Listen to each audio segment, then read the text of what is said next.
All right, let's get started.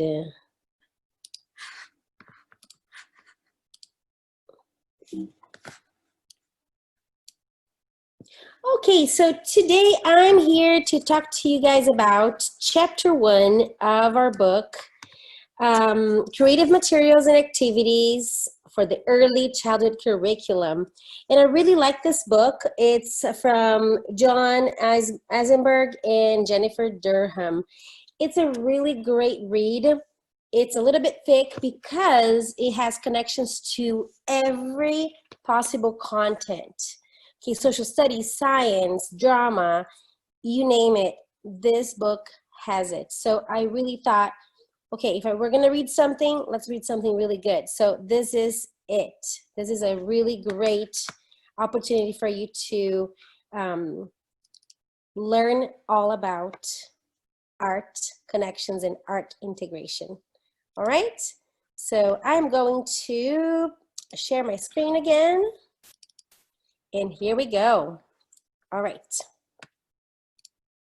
So the first question I have for you, are you creative? Is the first thing I want to know. Are you creative? Do you consider yourself creative? That's so relative, right? Because you might think that you are creative and then you meet somebody else with a lot more talent, I would say. And then you're like, oh, maybe I'm not creative enough. And so I think talent and creativity are very subjective, right? You can get creative and not be very talented, and you can be very talented and you can be very specific and you can do something, but you might not be creative. You might need to be given something, prompted too much to do something very specific. So creativity is kind of like out there, right? I consider myself creative because I can do things like out of nowhere. Like I'm like, oh yeah, I'm just gonna do this and that, and I always have new ideas. But am I talented? I don't know. I'm not really sure, right? So learning outcomes for this chapter, here on the left side, in this chapter you'll learn to do the following: define creativity in the arts, list the characteristics of creativity and steps in the creative process, and explain the value of creativity in the arts for young children. So we're going to talk mostly about toddlers and preschool age, and then elementary school children, right, all the way to 3rd grade mostly. Discuss the role of aesthetics in the early childhood curriculum, and identify theories related to creativity. We're not going to talk too much about that yet, but we'll probably mention it a little bit, and then share creative ideas with families. And that's something that I want you to be thinking about the whole time, because the focus of this class is to make connections with online learning. So I want you to think about how can you share creative ideas with families, especially through online ways.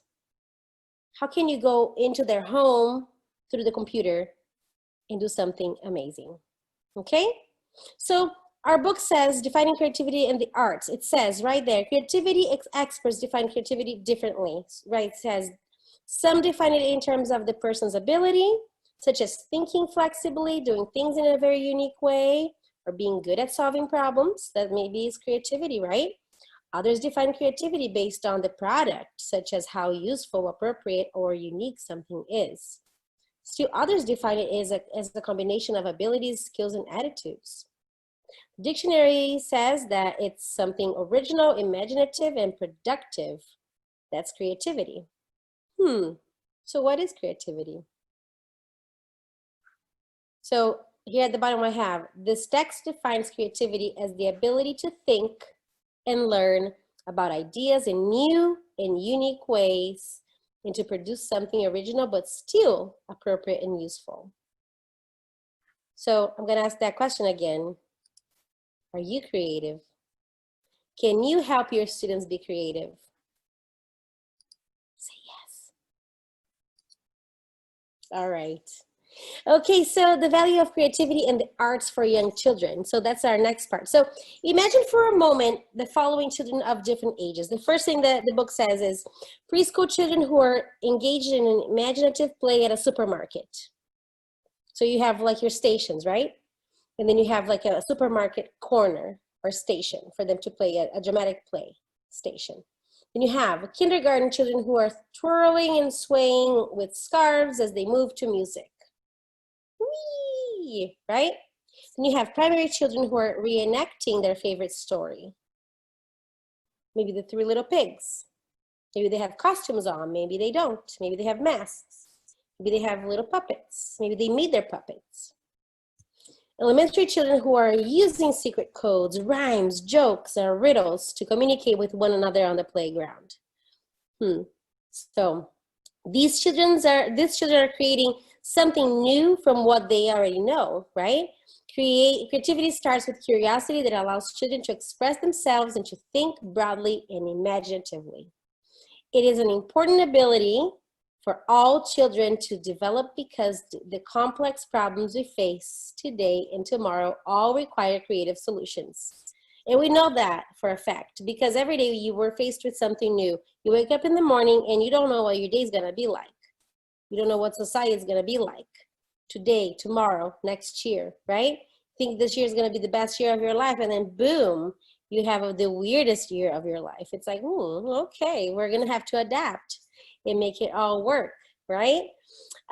So while we do not know exactly what knowledge children will need to solve future problems, we do know that all those societal changes require that problems be addressed creatively. We need to then help children be creative about the ways that they go about the world and how they solve problems and how they deal with things, right?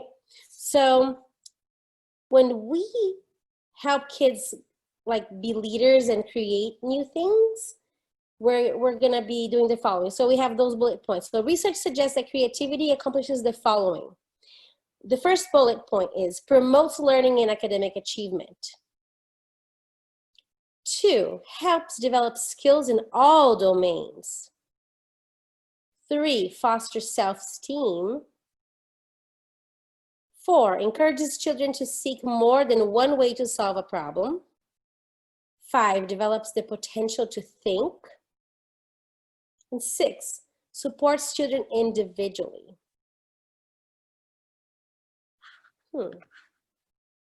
So let's do art. What are the arts? It's like, oh, okay, art's everything. Yeah, right? But according to our book, it says that arts could be the disciplines of dance, all kinds of dance, right? Music and movement, so much fun, right? Drama. Technology is also considered the arts. So this is the perfect combination. This causes the perfect storm. We're combining online learning and art integration, and we are also combining content areas, right? So this is amazing. And then we have technology, as I said, and then visual art, which could be any visual art of any kind. It can be collages, it can be painting, it can be any kind of craft.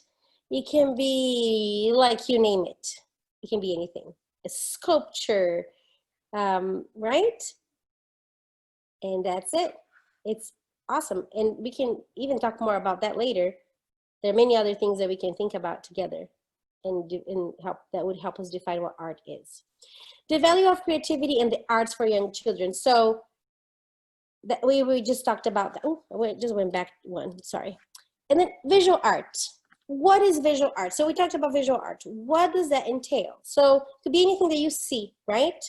So what are the elements of art? So if you talk about, okay, let's do visual art. Those are some of the components that you can explore with your students. So line, shape and form, color, texture, space, and value.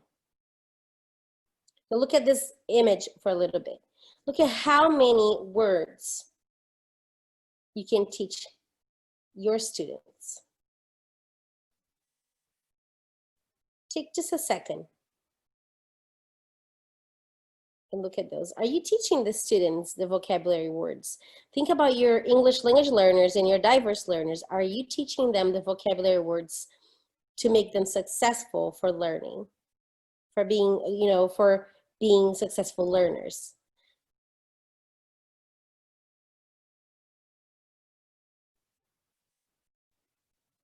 Right, this is just one component of art, correct? Now, when we talk about understanding children's creative thought and expression, let's dig in, right? Defining creative thought. What is creative thought? Creativity is a form of intelligence. According to Steinberg's triarchic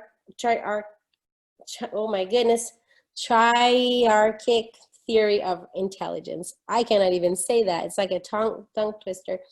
So it's the creative thought, the analytical thought, and the practical thought. So creative thought includes create, design, imagine, and suppose. Also analytical thought, analyzing, comparing, contrasting, evaluating, explaining what you're doing. And the practical thought would be using, applying, and implementing. So creativity is a form of intelligence. You have to do all those high-level thinking skills. You have to develop all those high-level thinking skills to be able to be creative. It's a form of intelligence. So why are we not doing more of that?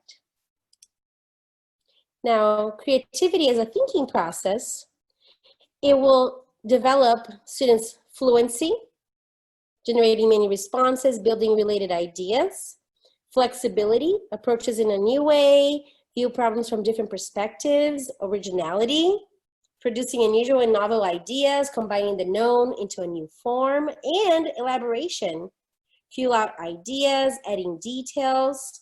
It helps even with connections with writing, with mathematics, with other, content areas in other parts, of their lives. So creativity as a thinking process. So we studied creativity as a form of intelligence and as a thinking process, and now as a feeling process. So it also fosters curiosity, right? So creativity fosters curiosity, wonder, play with ideas. That's fun. That's really fun. Complexity seeks alternatives, sees missing pieces, and then risk-taking, express ideas to others, expose self to criticism, then follow a hunch, and imagination fantasy. Form mental images, put self in another place or time. Those are very great skills to have, especially when you're older and you have to imagine a text without images, for example. That's a very good example for you. When you're reading a huge textbook without any images and you have to imagine everything in your head, the creative thinking process helps you with that feeling process. Helps you with imagery, it helps you with all those other expressions of ideas. And the risk-taking piece is really important, because when you're creating something artistic, you are, when you have something out there, you created a product, others are gonna see that. And it's amazing because you can see what you did, you can compare, you can contrast what you've done, and you can receive feedback. And it's amazing, but feedback has to be done in the right way, right? So as teachers, we have to help our students give each other feedback in a positive way too. So we're gonna talk about that in a second. So what are some observable characteristics of creative thought process, right? So playful, persistent, and intrinsically motivated. So you can see if you're observing somebody that is engaged with that creative thought process, you're gonna see that that person is intensely absorbed. So you're gonna go there and you're going to talk to that child. You will see that the child is going to be thinking about something else. So intensely absorbed. Persists at work or play. They just don't wanna stop. They're so focused that they don't wanna stop. Concentrates on a task for a long time. Explores, experiments, and manipulates. Plays, and asks questions, makes guesses, and discusses findings. Those are very important things for you to see if somebody is intrinsically motivated. Intrinsically means you don't need any other external motivation, pieces for that child to be like engaged and excited and being, invested in that particular process of learning, right? So that's really great. So you want your child or your students to be like that. Now, a little more. Curious, intuitive, and resourceful. So students like that are curious, intuitive, and resourceful, they ask many questions. They tolerate ambiguity, like they can see more than one possibility, so they can explore options. Strongly intuitive and perceptive. You can see that students sometimes are like, oh wow, I like how you did that. Oh, they notice the little things and enjoy thinking and working independently a lot of times because they're so engaged with what they're doing that they can do it. So art and the creative arts, I think the power of creativity is developing students' ability to enjoy thinking and working independently and focusing. And the same with music. So part of arts is music and movement. And we just talked about that in maybe sculptures and all that. So in technology. So that is tapping into part of your brain that usually you don't tap into if you don't get into that mode. So let's do more of art. Now, how do you promote children's creativity? That's a really good question. So teachers promote creativity when they understand what it really means to be a creative teacher. So you need to incorporate that like creative teacher. Okay, one day you're gonna walk into your classroom and be like, okay, we're going to do something better than the day before. And you're going to be like, okay, I understand what it means to be a creative teacher. You're gonna provide your students with opportunities for that creative thinking, right? So you're going to offer support for possibilities on what if we do this? What if we try that? That kind of thinking. Value the process as well as the product. It's not about just that paper you're going to put on your wall or your display that the parents are going to see when they walk in to the classroom or the school. It's going to be about, oh, this is how we got there. And so here's the final product, but it's about like that process. And then provide the right amount of structure for your students so they have what they need to succeed. So don't give them too much help or not enough help. You just give them the right amount of structure so that they can be successful creating their art. They can become art, right? Teachers promote creativity when they establish mechanisms for peer support. So maybe creating groups of 2 students, groups of 4 students, small groups of kids that like the same activities or have the same skills, right? Minimize competition and external rewards. You don't need to be rewarding students the whole entire time if it's not necessary. They're not competing. They are not competing against each other. They're working together individually sometimes, but working together for a goal, a common goal, that is to learn a skill or a specific learning goal, right? And encourage your students rather than praise them. Encourage them to do their very best every day. Now, what can you actually say? Wow, right? You can say things like, what are some appropriate responses to children's work? For example, how did you get the idea for this work? That's great. Like, this makes me feel, I like the way you did this, blah, blah, blah, blah, because this reminds me of, what were you trying to do when you did this? So let them explain to you. Don't say, oh, I like how you drew the 3 little pigs. And then the kid looks at you and says, oh, actually, this was a picture of my mom and my dad. And you think it's like the 3 little pigs, right? Or 2 little pigs or whatever. So you don't assume what they did because you don't want to name it. So you say, oh, you can say something more open, like, what were you trying to do? Or tell me more about your art. Tell me more about your piece. Keep it general. Maybe you could combine this and that, and then right? Give them some ideas. This interests me because, and how does this work compare with other work you have created? So see if they notice their own improvement, or maybe they have not improved. Maybe they had the good work before, and then now they are not working as hard. And then you want to just bring it up and say, hey, you've done better before, but you don't say that. You just say, how does this work compare with your previous work, right? And now there's more. I wonder what would happen if, I like the part where I'd like to know more about, you used some powerful ideas such as the part where you explained, this is like you're really good at. So think about combining visual arts and drama, or visual arts and technology. Like you could totally get them to explain their ideas and make connections there. So you are going to be an amazing educator when you combine all that and tell your students, how, amazing their work is. Just like I'm doing right now, I'm telling you that you're gonna do amazing when you have your students doing that kind of work, when you are telling them, using those prompts to prompt them to do their best work. So you got this. This is awesome. Now, tips to support creativity in an inclusive classroom, right? Because sometimes not everybody's perfect, right? We know that. We have to be inclusive. We have to know that people do things differently.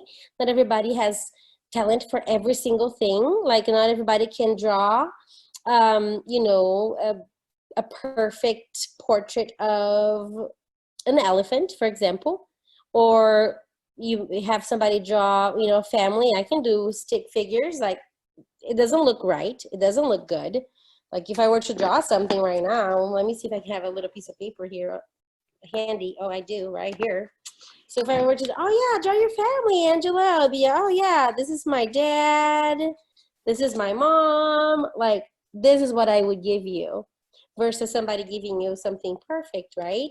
So you gotta be inclusive because people are gonna draw like me if you ask them to draw, right? So you gotta be inclusive. And not only this kind of example, but students with disabilities, there are students that come from different language backgrounds, students that, are diverse in many different ways, right? So you gotta support the possibility of what if you did this instead? You gotta be open to that. Provide models to stimulate thinking. Always think about examples. You have to have examples for your students because you can't assume that they're gonna know what to do without examples. So do the work first and then show them how it can be done, and then provide other models for the what if, right? For other accommodations that you can give them. The word here is accommodations, differentiation, those two words, accommodation and differentiation. Use cooperative groups, have them work together. Do, groups that will work together to accomplish one part of the project together. Like maybe they'll all paint their canvas, the background of the canvas together.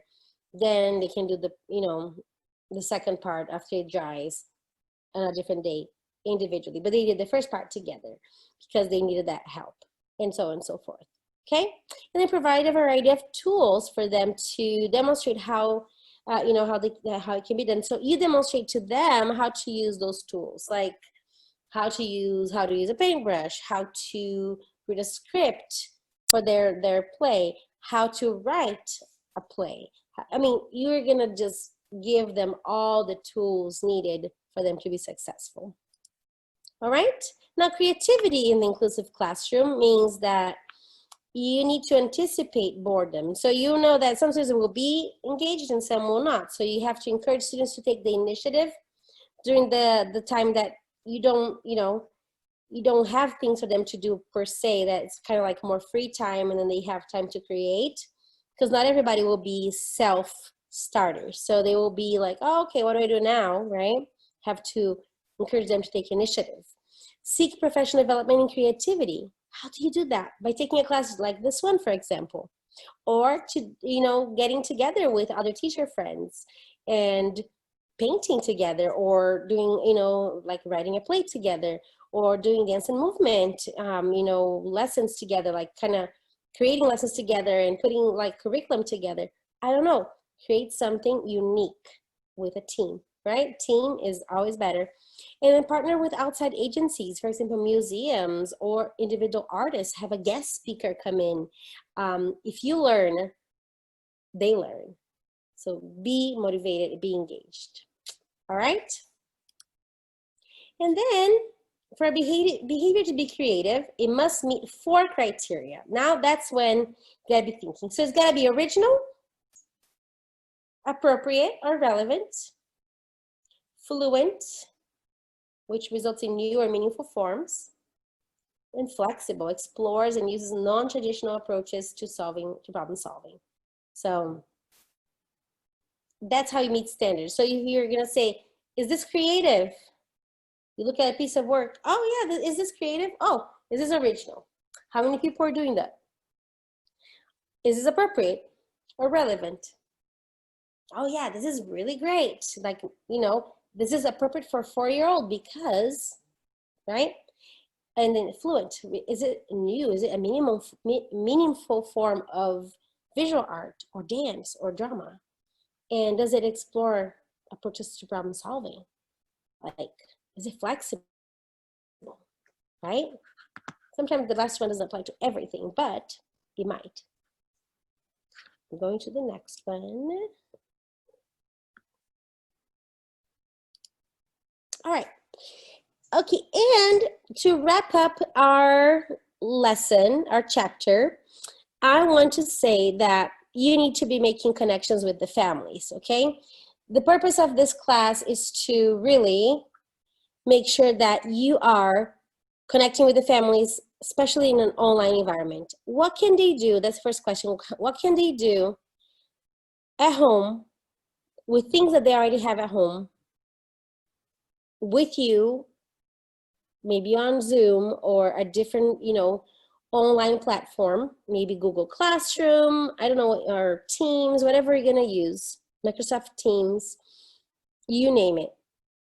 How can you be in their home virtually and help them do something really, really fun and creative with things they have around the house without their parents having to go and buy a ton of stuff? So here are some examples from our book, from chapter 1. So for toddlers, preschoolers, and kindergarten children, some of the examples are take a color or nature walk.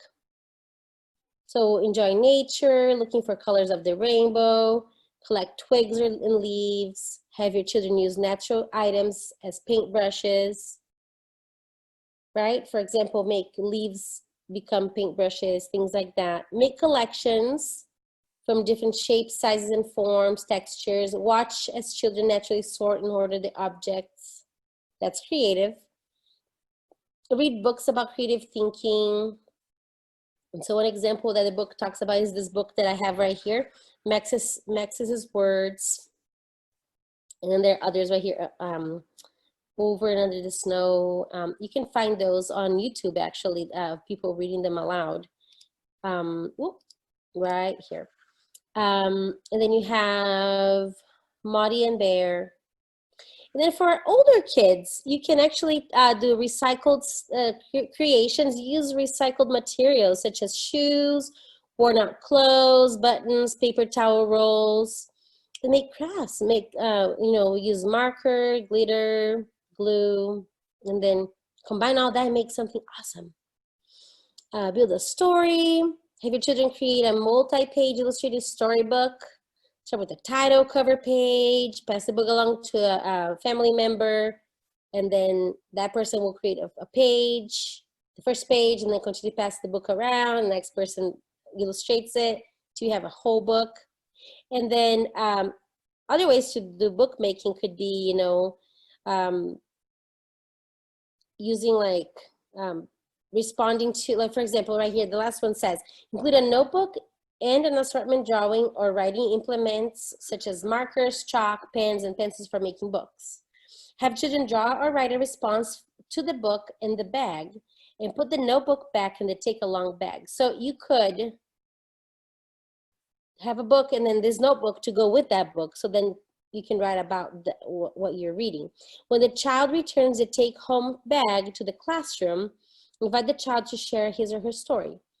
As children draw or write responses to the book and the notebook provided, you will have a collection of responses. After all children have had a chance to use the take-home bag, you can put the class book in the library center. So those are just some ideas for you to think about on how to have family connections. Now, if it's summertime and you can't have this book bag go back and forth, you know, to the school, go to the house and back to school and back and forth, you can do drop-offs at, you know, the next kid's home. It doesn't have to be just book bags. It could be iPads too, or a laptop that can be dropped off and kids can do things with that laptop. A camera, have you thought about a camera? Kids can take photos digitally, like, you know, have a memory card and they save their photos. And then at the end, you can put a little slideshow together and they can all watch the presentation together on, you know, on a Zoom video call or something like that, of the things that they found around the house. You can get really creative with different ways of visual art, or even, you know, dance and movement. Just think outside the box. How can you do that for your students? Okay, how can you incorporate technology? Now, one of the things that I asked you all to do in this beginning of classes is to create a Padlet. So go to padlet.com and really explore those templates that they have there. They have many different ideas on how you can do visual technological art in many different ways, timelines and visual boards, and just go ahead and try it out, see what you think, and let me know. Thank you so much for watching this class today. Thank you for letting me tell you a little bit about this awesome book, The Creative Materials and Activities for the Early Childhood Curriculum, and I cannot wait to tell you more about the other connections with different content areas. All right, thank you for watching, and I will see you soon. Bye-bye.